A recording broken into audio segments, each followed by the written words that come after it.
Who did that?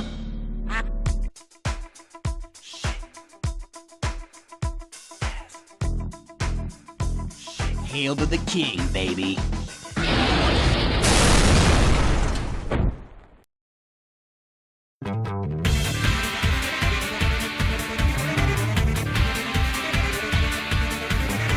As much as I've given my thoughts on Sonic characters that come from the games, I've definitely given hints that I'm no doubt a fan of the comics.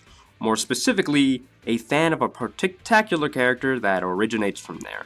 And a few of you have already guessed and requested for this, it's time to make a video on Scourge the Hedgehog. Man, if that name couldn't sound any more edgy and fan-made than it already was.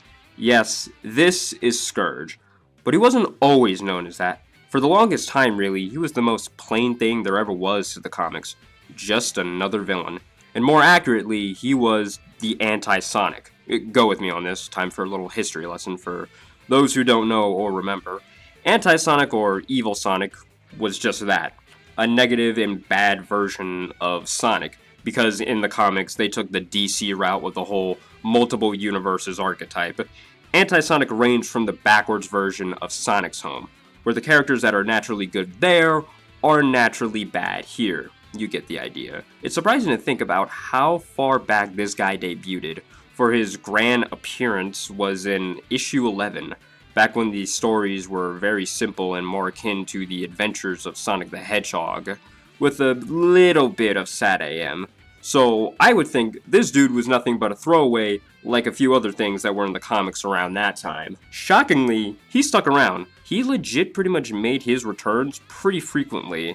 Every dozen chapters or so, he would pop back up again with some dumb idea, getting his own team, they betrayed him, help from Anti-Knuckles, also backfired. It got to the point where he got his ass beat so badly that even Antoine beat him, by accident. Unironically, he was no good at being bad. But after some time, issue 150 came around, and what made this milestone so great was that Sonic wasn't even really a part of it, at least in the first story of it, you know? Instead, Anti-Sonic took advantage of the fact that he's literally Sonic's doppelganger and switched places with him. And for the whole issue, he's the biggest fuckboy there ever was, bigger than the ones that you've seen in high school and beyond. Plus, not too far off from this issue is where I get this glorious image. But this actually had some plot behind it, which would push forward him working with Rouge and him becoming the big bad mean green and the king of all things that he's seen, Scourge the Hedgehog. It's an odd power boost that he got from the Master Emerald. It's not a super form, but certainly a permanent transformation for him. This power boost was so great, in fact, that before, he was getting his butt handed to him by everyone, especially by Sonic. Now, he can fight Sonic and Shadow at the same time and beat both of them. And even when it comes to 1v1s now, Sonic has a much harder time usually. And this insane boost didn't just stop there for his strength. It also went to his ego and pride. Because after some time and finding a part-time job from working for Dr. Finitives, Scourge fully realized that he's no longer Sonic's double. He's better. At least that's what Sonic tried to tell him and how he saw it. So not only did he steal Sonic's girlfriend, but not long after that, he took over his entire planet, the whole thing, and becoming the one true king that all hail. No longer being pushed around from everyone. Everyone now obeys him. So why stop there, he thought? Might as well take over Sonic's planet too. And he had a good start, actually. With no real effort, he managed to kick Sonic and the Freedom Fighters out of their own base like it was another Wednesday. And with no shock, no one liked him as king or leader, especially his own team. So it took the combined power of 15 people to try and stop him, but that didn't even work, because his super form is stronger than any of them working together. The only reason they won was that Sonic pulled a Joseph Joestar and just waited till the transformation ended so he could kick his ass while he was drained. Super Scourge is ridiculous. Now wait just a stinking minute here. Oh, cute, real cute. Throw enough chumps at me and hope it works, right? Well, forget that. I got ways of dealing with you.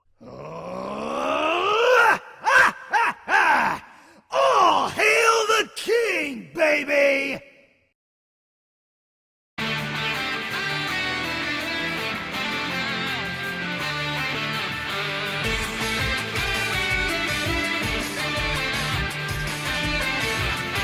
But after failing to conquer the other world, he was thrown into jail.